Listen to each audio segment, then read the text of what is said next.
Hello. Welcome to tonight's bedtime story by Lucid Tales. I hope your day has been comfortable and peaceful, but whether it has been soaring on updrafts or fighting to stay afloat today, it's time to relax now. Find somewhere comfortable, maybe your bed or a favourite armchair, and make sure you're ready for sleep. Take your shoes off if you can, and feel the freedom in your toes, the little loosening that means it's time for bed.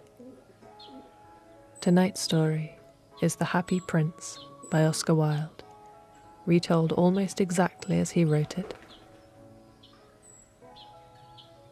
High above the city, on a tall column, stood the statue of the Happy Prince.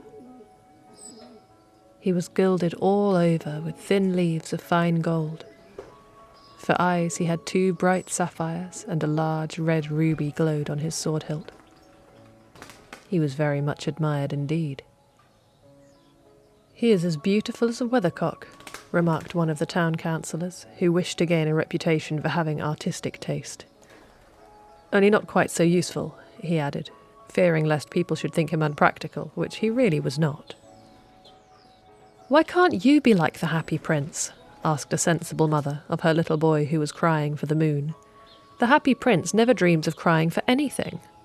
"I am glad that there is someone in the world who is quite happy," muttered a disappointed man as he gazed at the wonderful statue.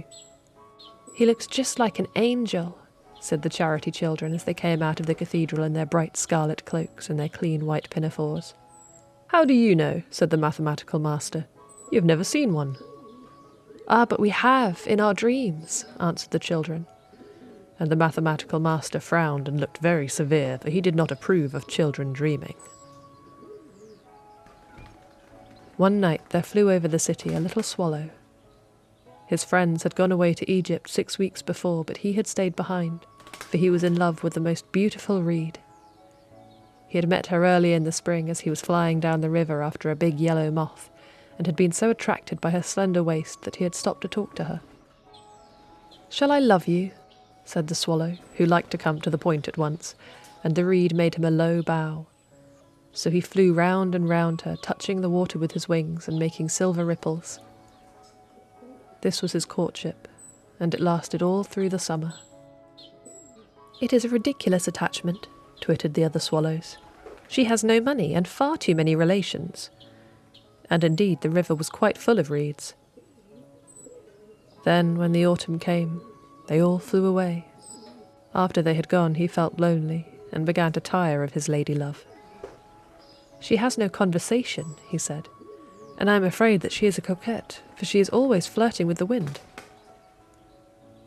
And certainly, whenever the wind blew, the reed made the most graceful curtsies. "I admit that she is domestic," he continued, "but I love travelling, and my wife consequently should also love travelling." "Will you come away with me?" he said finally to her, but the reed shook her head. She was so attached to her home. "You have been trifling with me," he cried. "I am off to the pyramids. Goodbye." And he flew away. All day long he flew, and at night time he arrived at the city. "Where shall I put up?" he said. "I hope the town has made preparations." Then he saw the statue on the tall column. "I will put up there," he cried. "It is a fine position with plenty of fresh air." So he alighted just between the feet of the Happy Prince. "I have a golden bedroom," he said softly to himself as he looked around, and he prepared to go to sleep. But just as he was putting his head under his wing, a large drop of water fell on him. "What a curious thing," he cried. "There is not a single cloud in the sky, the stars are quite clear and bright, and yet it is raining. The climate in the north of Europe is really dreadful." The reed used to like the rain, but that was merely her selfishness. Then another drop fell. "What is the use of a statue if it cannot keep the rain off?" he said. "I must look for a good chimney pot," and he determined to fly away. But before he had opened his wings, a third drop fell, and he looked up and saw, Ah, now what did he see? The eyes of the happy prince were filled with tears, and tears were running down his golden cheeks. His face was so beautiful in the moonlight that the little swallow was filled with pity. "Who are you?" he asked. "I am the happy prince." "Why are you weeping then?" asked the swallow. "You have quite drenched me." "When I was alive and had a human heart," answered the statue, "I did not know what tears were, for I lived in the palace of Sans Souci, where sorrow is not allowed to enter. In the daytime I played with my companions in the garden, and in the evening I led the dance in the great hall. Round the garden ran a very lofty wall, but I never cared to ask what lay beyond it. Everything around me was so beautiful. My courtiers called me the happy prince, and happy indeed I was, if pleasure be happiness. So I lived, and so I died. And now that I am dead, they have set me up here so high that I can see all the ugliness and all the misery of my city. And though my heart is made of lead, yet I cannot choose but weep." "What, is he not solid gold?" said the swallow to himself. He was too polite to make any personal remarks out loud. "Far away," continued the statue in a low, musical voice. "Far away, in a little street, there is a poor house. One of the windows is open, and through it I can see a woman seated at a table. Her face is thin and worn, and she has coarse, red hands all pricked by the needle, for she is a seamstress. She is embroidering passion flowers on a satin gown for the loveliest of the Queen's maids of honour to wear at the next court ball. In a bed in the corner of the room her little boy is lying ill. He has a fever, and is asking for oranges. His mother has nothing to give him but river water, so he is crying. Swallow, swallow, little swallow, will you not bring her the ruby out of my sword hilt? My feet are fastened to this pedestal, and I cannot move." "I am waited for in Egypt," said the swallow. "My friends are flying up and down the Nile, and talking to the large lotus flowers. Soon they will go to sleep in the tomb of the great king. The king is there himself in his painted coffin. He is wrapped in yellow linen and embalmed with spices. Round his neck is a chain of pale green jade, and his hands are like withered leaves." "Swallow, swallow, little swallow," said the prince, "will you not stay with me for one night and be my messenger? The boy is so thirsty, and the mother so sad." "I don't think I like boys," answered the swallow. "Last summer, when I was staying on the river, there were 2 rude boys, the miller's sons, who were always throwing stones at me. They never hit me, of course. We swallows fly far too well for that. But still, it was a mark of disrespect." But the happy prince looked so sad that the little swallow was sorry. "It is very cold here," he said, "but I will stay with you for one night and be your messenger." "Thank you, little swallow," said the prince. So the swallow picked out the great ruby from the prince's sword and flew away with it in his beak over the roofs of the town. He passed by the cathedral tower where the white marble angels were sculptured. He passed by the palace and heard the sound of dancing. A beautiful girl came out on the balcony with her lover. "How wonderful the stars are," he said to her, "and how wonderful is the power of love." "I hope my dress will be ready in time for the state ball," she answered. "I have ordered passion flowers to be embroidered on it, but the seamstresses are so lazy." He passed over the river and saw the lanterns hanging to the masts of the ships. He passed over the ghetto and saw the Jewish folk sharing challah to welcome the Shabbat. At last he came to the poor house and looked in.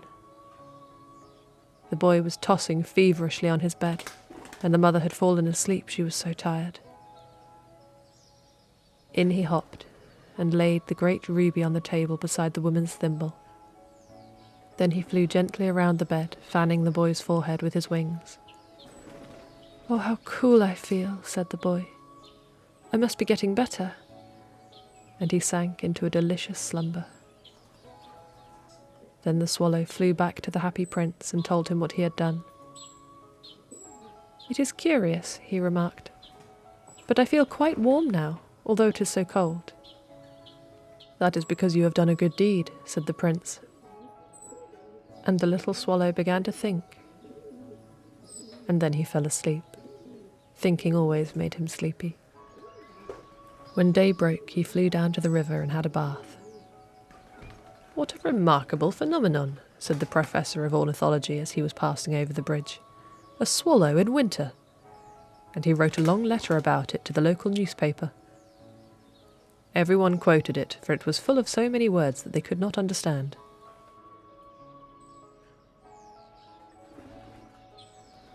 "Tonight I go to Egypt," said the swallow, and he was in high spirits at the prospect. He visited all the public monuments and sat a long time on top of the church steeple. Wherever he went, the sparrows chirruped and said to each other, "What a distinguished stranger!" So he enjoyed himself very much. When the moon rose, he flew back to the happy prince. "Have you any commissions for Egypt?" he cried. "I am just starting." "Swallow, swallow, little swallow," said the prince, "will you not stay with me one night longer?"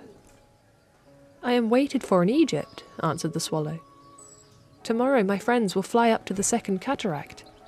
The river horse couches there among the bulrushes, and on a great granite throne sits the god Memnon. All night long he watches the stars, and when the morning star shines he utters one cry of joy, and then he is silent. At noon the yellow lions come down to the water's edge to drink. They have eyes like green beryls, and their roar is louder than the roar of the cataract." "Swallow, swallow, little swallow," said the prince. "Far away across the city I see a young man in a garret. He is leaning over a desk covered with papers, and in a tumbler by his side there is a bunch of withered violets. His hair is brown and crisp, and his lips are red as a pomegranate, and he has large and dreamy eyes. He is trying to finish a play for the director of the theatre, but he is too cold to write any more. There is no fire in the grate, and hunger has made him faint. I will wait with you one night longer," said the swallow, who really had a good heart. "Shall I take him another ruby?" "Alas, I have no ruby now," said the prince. "My eyes are all that I have left. They are made of rare sapphires which were brought out of India 1,000 years ago. Pluck out one of them and take it to him. He will sell it to the jeweller and buy food and firewood and finish his play." "Oh, dear prince," said the swallow, "I cannot do that." And he began to weep. "Swallow, swallow, little swallow," said the prince, "do as I command you." So the swallow plucked out the prince's eye and flew away to the student's garret. It was easy enough to get in, as there was a hole in the roof. Through this he darted and came into the room. The young man had his head buried in his hands, so he did not hear the flutter of the bird's wings, and when he looked up he found the beautiful sapphire lying on the withered violets. "I am beginning to be appreciated," he cried. "This must be from some great admirer. Now I can finish my play." And he looked quite happy. The next day the swallow flew down to the harbour. He sat on the mast of a large vessel and watched the sailors hauling big chests out of the hold with ropes. "Heave-ho!" they shouted as each chest came up. "I am going to Egypt," cried the swallow. But nobody minded, and when the moon rose he flew back to the happy prince. "I am come to bid you goodbye," he cried. "Swallow, swallow, little swallow," said the prince, "will you not stay with me one night longer?" "It is winter," answered the swallow, "and the chill snow will soon be here. In Egypt the sun is warm on the green palm trees, and the crocodiles lie in the mud and look lazily about them. My companions are building a nest in the temple of Baalbek, and the pink and white doves are watching them and cooing to each other. Dear prince, I must leave you, but I will never forget you, and next spring I will bring you back 2 beautiful jewels in place of those you have given away. The ruby shall be redder than a red rose, and the sapphire shall be as blue as the great sea." "In the square below," said the happy prince, "there stands a little match girl. She has let her matches fall in the gutter, and they are all spoiled.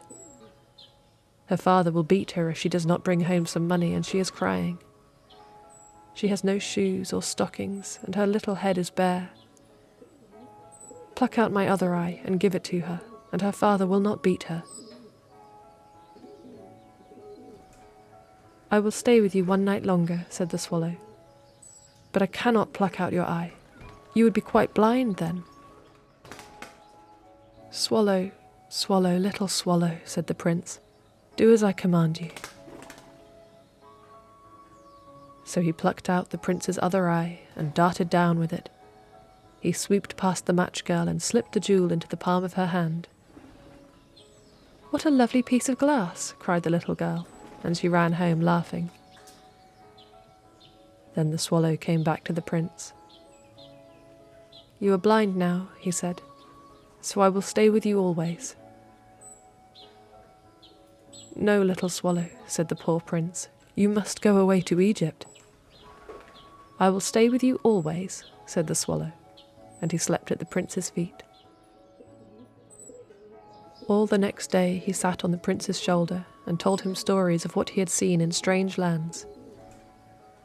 He told him of the red ibises who stand in long rows on the banks of the Nile and catch goldfish in their beaks, of the Sphinx who is as old as the world itself and lives in the desert and knows everything, of the merchants who walk slowly by the side of their camels and carry amber beads in their hands, of the king of the mountains of the moon who is as black as ebony and holds a large crystal, of the great green snake that sleeps in a palm tree and has 20 priests to feed it with honey cakes, and of the pygmies who sail over a big lake on large flat leaves and are always at war with the butterflies.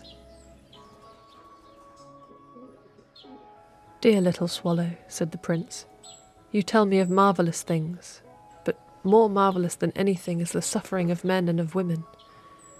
There is no mystery so great as misery. Fly over my city, little swallow, and tell me what you see there." So the swallow flew over the great city and saw the rich making merry in their beautiful houses while the beggars were sitting at the gates. He flew into dark lanes and saw the white faces of starving children looking out listlessly at the black streets. Under the archway of a bridge, 2 little boys were lying in one another's arms to try and keep themselves warm. "How hungry we are," they said. "You must not lie here," shouted the watchman, and they wandered out into the rain. Then he flew back and told the prince what he had seen. "I am covered with fine gold," said the prince. "You must take it off, leaf by leaf, and give it to my poor. The living always think that gold can make them happy." Leaf after leaf of the fine gold the swallow picked off, till the happy prince looked quite dull and grey.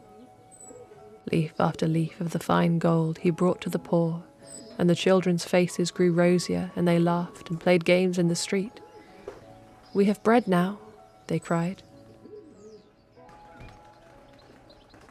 Then the snow came, and after the snow came the frost. The streets looked as if they were made of silver, they were so bright and glistening. Long icicles like crystal daggers hung down from the eaves of the houses. Everybody went about in furs, and the little boys wore scarlet caps and skated on the ice. The poor little swallow grew colder and colder, but he would not leave the prince, he loved him too well. He picked up crumbs outside the baker's door when the baker was not looking, and tried to keep himself warm by flapping his wings. But at last he knew that he was going to die. He had just strength to fly up to the prince's shoulder once more. "Goodbye, dear prince," he murmured. "Will you let me kiss your hand?" "I am glad that you are going to Egypt at last, little swallow," said the prince. "You have stayed too long here. But you must kiss me on the lips and not on my hand, for I love you." "It is not to Egypt that I am going," said the swallow. "I am going to the house of death. Death is the brother asleep, is he not?" And he kissed the happy prince on his lips, and fell down dead at his feet. At that moment, a curious crack sounded inside the statue, as if something had broken. The fact is that the leaden heart had snapped right in two. It certainly was a dreadfully hard frost. Early the next morning, the mayor was walking in the square below in company with the town councillors. As they passed the column, he looked up at the statue. "Dear me, how shabby the Happy Prince looks," he said. "How shabby indeed," cried the town councillors, who always agreed with the mayor, and they went up to look at it. "The ruby has fallen out of his sword, his eyes are gone, and he's golden no longer," said the mayor. "In fact, he's little better than a beggar." "Little better than a beggar," said the town councillors. "And there is actually a dead bird at his feet," continued the mayor. "We must really issue a proclamation that birds are not to be allowed to die here." And the town clerk made a note of the suggestion. So they pulled down the statue of the Happy Prince. "As he is no longer beautiful, he is no longer useful," said the art professor at the university. Then they melted the statue in a furnace, and the mayor held a meeting of the corporation to decide what was to be done with the metal. "We must have another statue, of course," he said, "and it shall be a statue of myself." "Of myself?" said each of the town councillors, and they quarrelled. When I last heard of them, they were quarrelling still. "What a strange thing," said the overseer of the workmen at the foundry. "This broken lead heart will not melt in the furnace. We must throw it away." So they threw it on a dust heap, where the dead swallow was also lying. "Bring me the two most precious things in the city," said God to one of his angels.